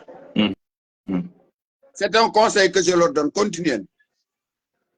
Voilà, merci beaucoup. Donc, ça, mon peut-être que je autant de côté. Je dis souvent hein, dans mes posts, voilà, sur ma page, parce que page, je me marque. Vous n'avez pas ce que page, moi, je me marque. Page, je sa page, je ne sais pas si keneen laay wax quoi. Mais man sekkal page bi ma moom ku fi saaga ma bloqué la. moo xam da nga ku saaga premier ministre wala nga saaga ab président wala nga saaga wax ñooy sax dañu sori wala nga saaga sax. non c'est-à-dire xale nga saaga ko rek ma bloqué la. xam nga man j'ai l'habitude de dire monde bi maa fi gën a démocratique. man wax naa la ne la man du ma bloqué kenn. man moom xam nga la moo tax may bloqué. xam nga la moo tax. parce que man dama avisé ba pare. waa léegi nañ tëj foofu nañ tëj dinaa la bloqué xam nga nit ki saaga sa page nga waxoon ni nga ko bloqué dafa mel nit ki dugg sa kër parce que page yooyu yaa ko moom dugg sa kër ñëw di saaga ndey nga nekk lii bëgguma ko sama kër bu mu amati suba mu ñëwaat di saagaat dugg sa kër di saaga ndey la jaar mooy kër bu teel si tàng. conclure ci dialogue bi laa jëm. dialogue baax na mais dafa am benn amalgame bu jàmm. benn amalgame. moom dialogue bi ñi nga xam ne dañ ci am droit parce que démb bi ñu ootee am na xam dañ ne demuñu. waaw dëgg la de. loolu mooy dëgg aussi. mënoo def dara rek kenn du ko def. ce sont les réalités démocratiques. fi may terminé fi may waaye te aussi te am na loo xamante ne maa ngi koy interpeller le ministre muy ministre Cheikh Tidiane Dièye de l'assainissement yooyu. que ne travaux BLAN bi lu ñu ci mën a gaaw ONAS def na ak ñoom une visite conjointe tout récemment avec la municipalité pour xool parce que ñu ngi ci liggéey te nawet bi ñëw na bis bu tawee bu Thiaroye inondé ñoom ils sont responsables. donc loolu moom. Cheikh Tidiane Dièye GB bu village E. que je connais très bien. donc def naa benn publication rek pour moom it aussi lu mu ci mën rek mu jàpp ci parce que lancé na benn kii boo xamante ni moom moo ko lancé c'est pour pré-hivernal bi quoi. donc aussi ñu ñaan leen ñu kii quoi ñu ngi koy waajal nawet moo ko def donc c'est le ministre de l'hydraulique de l'assainissement donc moom la Cheikh Tidiane Dièye donc ak ONAS ñooñu ñëpp ñu ngi leen interpellé ci loolu dañ ci wax. bi ci def ko comment faut-il demander par exemple dialogue bi xam nga li ma ci gën a lu ñu bëri seetlu mooy dama fa gis ñoo xamante ni ils ont été traités de vampires. le Sénégal. waaw non xam nga loolu c'est un autre débat. c'est-à-dire loolu c'est un autre débat aussi gis nga xam nga lan la gis nga am réew buñ koy defar dafa ku ne war nga ci éviter xam nga man duma xas kenn duma saaga kenn. dama laa wax léegi ne la am na ñoo xam ne xam nga dama la wax léegi ne la am na ñoo xam ne nii. sama page Facebook des fois ma partager dara. ñu saaga kooku bind ko. wala nga supprimer rek. man dama supprimer boo saaga ma supprimer. je termine. xam nga ñooñu ëllëg. xam nga ñooñu dañ leen traité woon de vampire ëllëg ñoom VAR bi comme VAR dafa xew. bu leen dalee moo assumer ça continue. waaw léegi damay tëj Papa Diagne laa lay paas mu participer ji Papa Diagne ndax gis nga moom ñu dundee këram. Papa Diagne dundee këram donc ndiko dafa am loo xam ne foog Thiaroye xam ko ndiko man fi ma dëkkee ñu restitué ñu ñàkk restitué man sonaluma. dëgg la. ndax man kenn marqué wu ma benn ku ne xam na ne man fi ma dëkkee bu embouteillage amee ci mbedd yi camions yi sax fi la ñuy jaar donc fu ay camion xaj dëgg oto xaj na fa bu amee ku feebar ñu génn la oto taxaw mu jël la yóbbu la ndax ay camion fii jaar. dëgg la yow Thiaroye rek nga xeexal joxal Papa Diagne après ku dugg ñoom Papa Diagne gi ku dugg Siiseen dugg ñànge sunu mbokk yi nawet bi ni muy mel mbayeen wax dëgg yàlla restitué dëkk bi jot na. donc dama la koy pass di nuyu nag sa internet yëpp sa ñuy suivre yëpp ma bàyyi la Papa Diagne moom ñu sànni ci kàddu parce que boobu mooy sonn na quoi ci affaire restauration. asalaamaaleykum. gaa ngi lay suivre. maa ngi doon ziar bu baax alhamdulilah sant yàlla bu baax. ah naka waa Caaroy ñëpp a ngi ci jàmm yàlla leen yàlla defal jàmm. Caaroy yàlla na fa yàlla wàccee jàmm. nuyu naa ñëpp na nga def. waaw ça va sant yàlla bu baax a baax ñu ngi sant ñëpp. da nga bëggoon participer ci direct. waaw mais vraiment lii moom ñëpp ñoo koy rafetlu quoi parce que franchement parler lii moom ku bëgg a caare nii ngay def quoi. ku bëgg a caare tax laa jug nga bëgg a caare mu leen la yow mii dërësuñ caare waa nga te caare moo la tax a jug franchement parler yaakaar naa di nga wax ci problème de lotissement bi. dëgg la. parce que sëñ bi boo gisee lotissement bi ñun waa caare ñëpp mboolem ku nekk doomu caare mag ndaw xale ñëpp dañoo war a jug parce que lii buñ ko sàgganee mu dem ba gars yi suusee ñëw ba dem caare buñ ko lotissé wul naa la catastrophe dina am caare yi billaay wallaay parce que xoolal gis nga bëgguma tudd sax tuut fan yii passé am na benn kilifa bu génn àdduna biñ koy astafurlah benn kilifa bu feebar biñ koy génn pour mu faj yàlla xam ne dañ kaa teg ci 16 dañ ko teg kon loolu dafa sax ñëw mu leen la yow kii kilifa la feebar ñu war oto ñëw ba ci buntu këram war a gaare ñu yàpp ko ndànk yóbbu ko ci sutura te koro ni nga ko yóbbu da ngay gis nit ñi nii ku mu talantee suuf bi da ngay tafu mu leen la lii sax dafa sax ñaaw mais léegi bu ñu gisee tey jii ku ñu xam ne tey jii taxaw nañ pour dafa caare wax dëgg yàlla ñooñu caare dañ ko war a defar. caare dañ ko war a defar xoolal sëñ bi bu nawet bi ñëwee fii dëkk bi ni muy mel. ndeysaan. wallahi talaay bu nawet bi ñëwee muy man sama morom suñu secteur boobu diggante Siseen Wadeen Mbayeen jëm ba génn secteur yi amul kenn kuy nelaw. bu commencé taw ñëpp a yeew. ndeysaan. parce que boo yeewul nga ci sa ndox mi sa biir néeg gi la jëm. ndeysaan. 4 mois yi nawet yëpp 4 mois nawet léegi day def 4 mois bay laa 5 mois nawet bi yëpp 5 mois kenn du nelaw. ndeysaan gis nga loolu. bari yi. xoolal sëñ bi li ma lay waxaat mooy gis nga bu nawet bi jotatee kenn dootu solo ci tubéy bu gudd fu la temps rek ngay sol pàncaan rek muy mag di ndaw yëpp ay pàncaan la ñuy sol weer yëpp. ak di leen jox ay moto pompe. dégg nga ma la ay moto xoolal ba soo bëggee dégg-dégg moto pompe yi dafa fajul dara lu mën a faj. yow. kontaan moto pompe yi xoolal dogu ma ne 2004 ba léegi man maa ngi si ndox mi 2004 ba léegi nii ñu ngi si ndox mi booba njagañaa moo nekkoon ci maire bi man maa ngi daan ngaccal man mii maag Ablaye Sow. ndeysaan ñoo ko doon ngaccal maam di nga xoolal di ngacc waa yow boobu ba léegi ñu ngi ngacc mais caare am ngacc moo ko fi jëlewul xam nga ndox mi lan moo ko fi jële dëkk bi dañ ko war a lodi. waa yow gars yi dégg nañ sa xalaat damaa war a conclure nuyul ma gars yëpp. ok waaw. waaw. lenn daal rek lañ ciy dolli quoi. te du sax bari. mu nekk ne gis nga ñoo xam te ne. yàkkamte na nawet bi ñëw Caaroy taa. ñu naan maire bi def ko dara. li dama bëgg ñu xam ne état rek moo ci man dara. dëgg la. compétence bi du maire. loolu na leer. am ñoo xam ne loolu yàkkamte c'est pour bon dénigrer xam nga diffamer yaa ngi dégg. war a ñëw et puis le maire il a fait des vidéos après oo na ñëpp ñun ñëpp aussi ñëpp la ñu oo Caare ñoo ko bokk bu kenn xool fii laa for fii laa ñun ñëpp nañu ñëw ñu ànd. xam nga laaj suñu yellee. xam nga waaw loolu mooy dëgg. xam nga defoon naa benn vidéo wax la ne la monsieur le maire soxla naa ko. wax la ne la parce que conseil mën nañ ko am fu ne. bu ma am complexe boobu c'est-à-dire dajeeg man taxaw. ñu échanger. pour Caaroy loolu lu koy arranger la. mais loolu da ngay contacter gars yi xam nga moom. bon xam nga gars yi des fois dafa am nooy doxalee. man dépassé naa yow. opposition pouvoir ak keneen laa yemale. ak numéro ma yëpp nga oo ko. waaw parce que situation Caaroy dafa laaj moom. mu am ay nit yoo xam ne dañ koy waxee xalaat mu ànd ak nit jëfe xalaat yooyu pour Caaroy. waaw lu c'est très important gis nga président de la république sax ak bu mu mën a doon. bi ëpp doole ci àdduna day am ay conseillers. conseiller loolu la quoi mën naa jóge fu ne quoi. mën na jóge si koo àndalul mais mu wax loo xamante ni àndul sax ak yow mais mu wax loo xam ne njëriñ la rek pour dëkk bi quoi. nuyul ma ko bu baax ne que man day personnellement de près comme de loin. pour la restructuration de Caaroy maa ngi ci ginnaaw maa ngi koy jàppale. jaajëf grand kontaan nañu maa ngi nuyu aussi sa internet yëpp ñu bari ñu ngi may nuyu aussi ñoom ñoom maa ngi leen di fay di nga bàyyi loolu.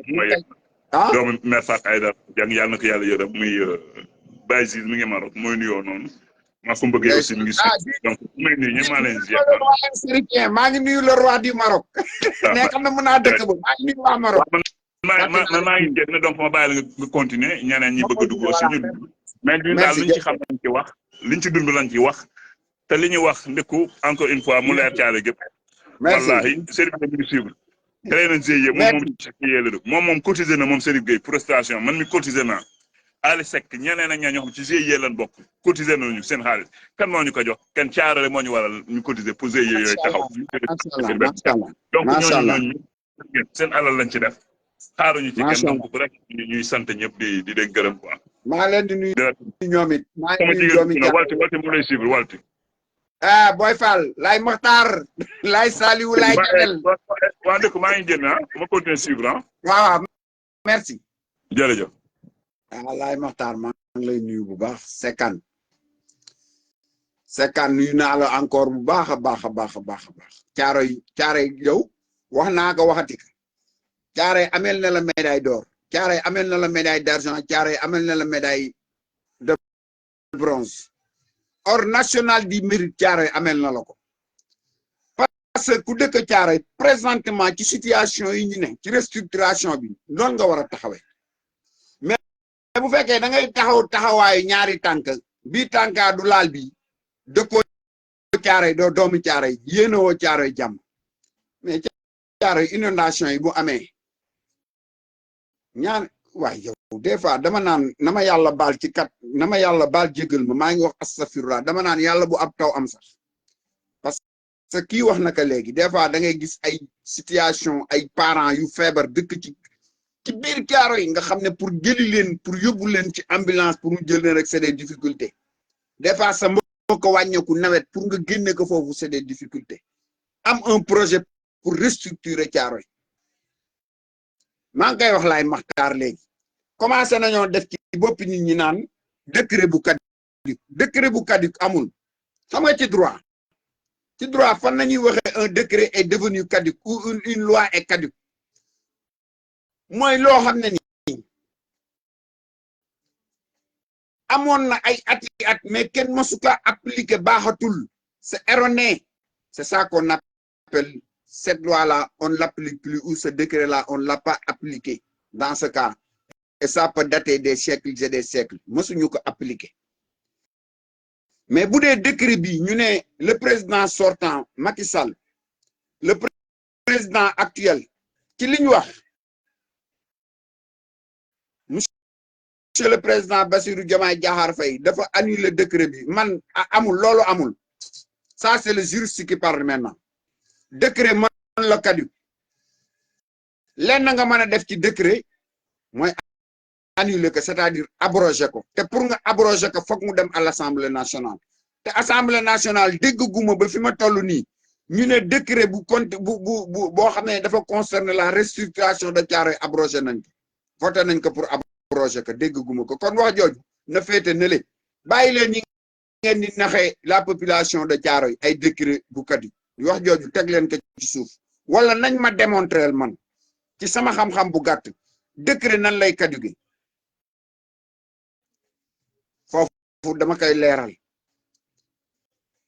le parti au pouvoir ses militants ses sympathisants yi dëkk Thiaroye nañ dem conseil bu ma leen di jox la ak la population de Thiaroye ànd nekk benn bloc dooleel monsieur le maire ñu restructurer Thiaroye ay position politique nag ku ne sañ nga ko am moom la Laye Mokhtar wax léegi suñu ancien camarade le ministre Abdourahmane Diouf ministre de l'enseignement supérieur de la recherche et de l'innovation man day moom laa doon soutenir te bokk naa ci les premiers yu ko soutenir keroog bi Macky Sall wootee dialogue en assemblée générale laa jël parole nekk demal wuy ji pourtant ànduma woon ak Macky Sall parce que dafa waroon a dem déglu lañ fay wax mais l'actuel régime lynche que dans les réseaux sociaux lu ne dégg nag var yaa ngi fi du man maa ko créé contre moi aussi participation dans le gouvernement actuel mais loo gis dafa am ay forme man duma ànde nit noonu parti association la parti mouvement la parti ay branche la da nga war a toog waxtaan xayma man amul benn parti bu may participer am complexe jël parole am complexe wane sama position parce que doomu Caaroy laa doomu Caaroy noonu la war a mel mais bu fekkee doomu Caaroy yéen dañ leen a préfabriqué ngeen di jëli nit di leen fal rek di leen soutenir te seen ab dëkk mënoo leen faa falu mënoo leen a fal seen ab dëkk mënoo leen a defar seen ab dëkk ça c'est pas la peine bu fekkee man damay ànd ak yow dëkk Caaroy nga war a defar Caaroy defaroo Caaroy jour boobu laa lay bàyyi damay démissionner man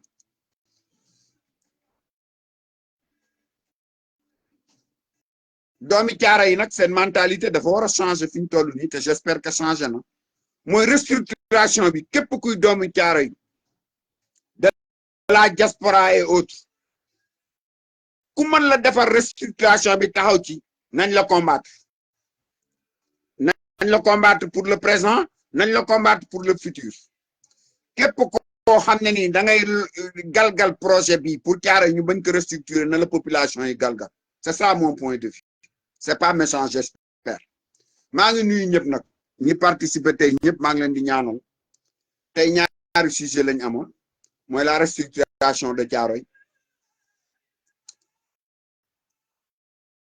la concertation des politiques et des politiciens au Sénégal nan lañ ko gisee vu dans son ensemble nan lañ ko gisee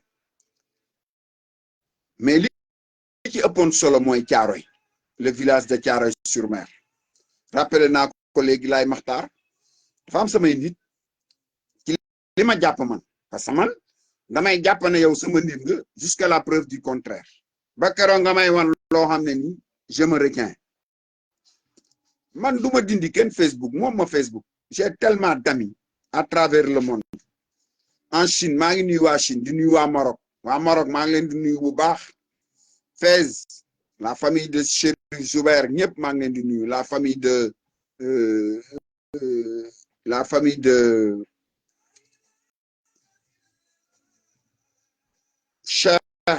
Cheikh Ahmed Tidiane Niang maa ngi lay nuyu la famille de Thierno Mansour Baro à Fès du ma leen fàtte na ngeen ma ñaanal waa Caaroy ñaanal waa Sénégal waa Fès da ngeen ñaanal waa Caaroy ñaanal waa Sénégal waa Casablanca maa ngi leen di nuyu waa Casa ñëpp maa ngi leen di nuyu waa Rabat Ibou Ndiaye Casa nuyu naa la maa ngi nuyu ñëpp fàttewuma kenn maa ngi nuyu waa Chine plus particulièrement waa Guangzhou ziar naa leen yéen ñëpp di nuyu waa États-Unis waa Espagne waa Canada ñëpp maa ngi leen di nuyu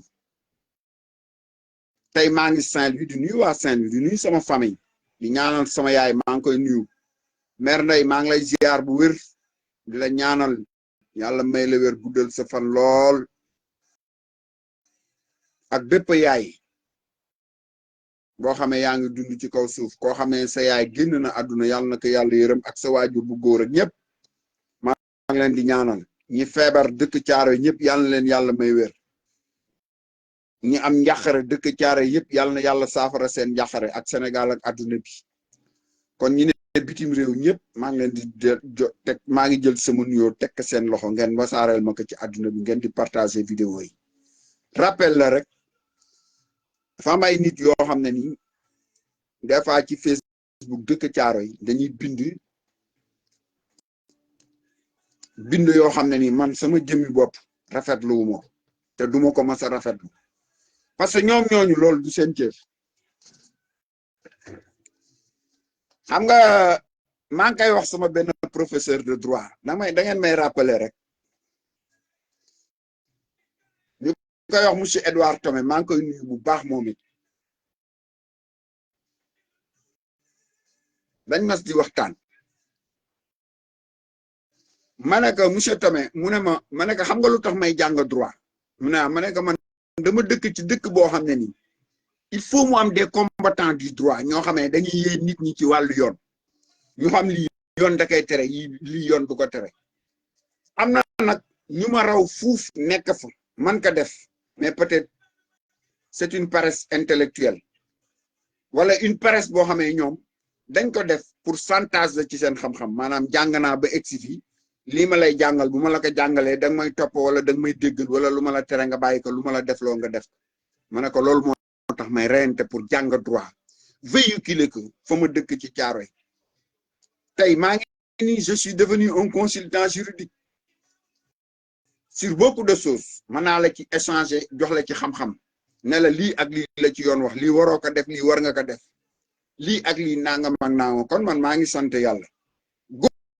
góorgóorlu naa laa wax de new ma nag maa fi raw wala maa fi gën a ay non je dis pas ça mais góorgóorlu naa ba arrêté samay étude de droit en 2e année de droit maa ko arrêté volontairement góorgóorlu naa ba am capacité en droit te loolu dinaa ko afficher sur Facebook kon bu ma déggee ñu naan décret bi dafa caduc yooyu ay naxaate la te ki ka wax ak source ba fa mu jóge je parle sous le contrôle du maître le maire de la commune de Thiaroye mu démontrer ma wala mu bind ma nan la décret boobu mën a caduc wala ngeen bind ma approfondir samay connaissance par rapport à ça kon maa ngi leen di nuyu yéen ñëpp di nuyu le grand ndey ji réew maxu lébu gi xam nga mooy sama générique ñun Thiaroye lañ dëkk maxu lébu gi mooy générique gu émission bi moom lañ préféré changer guñ ko nag mais au fur et à mesure ñuy dem ñu ngi am projet bu ñu war a tijji temps yi pour que site bi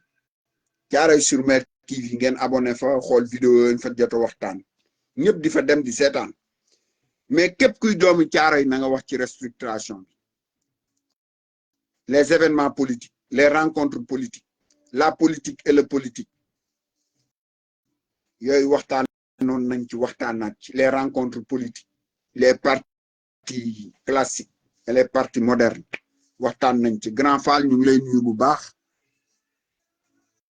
fa mel na ma seen am na ñu ma seen mais niñ affiché du ma leen comme ni laay ñoom dañuy seetaan quoi mais remercier naa ñëpp quoi walti mu ngi may seetaan waaw walti Fall laay maxtaar Biram Fall ak Càmboor mu ngi may seetaan nuyu naa gaa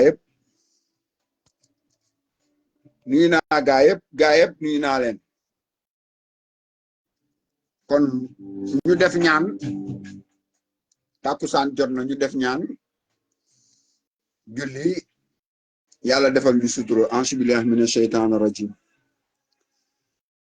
laa hawla wala bismillahi rahmaani rahim alhamdulillahi rabbil alamin arrahmaani rahim maliki yawmi ddin iyyaka na'budu wa iyyaka nasta'in ihdina siratal mustaqim siratal ladzina an'amta alayhim ghayril maghdubi alayhim waladdallin amin اللهم صل على سيدنا محمد فاتح لما أغلق الخاتم لما سبق ناصر الحق بالحق والهادي إلى صراطك المستقيم وعلى آله حق قدره ومقداره direct bi nag maa ngi décidé woon def ko sax ci kaw pont Faidherbe bi loolu laa décidé woon mais temps bi dafa xawoon xat quoi kon gars yi ñu nuyoon te ci jàmm ak salaam yàlla nañu yàlla suturaal ñun ñëpp kon au revoir nuyu naa gaa yëpp waay nuyu naa gaa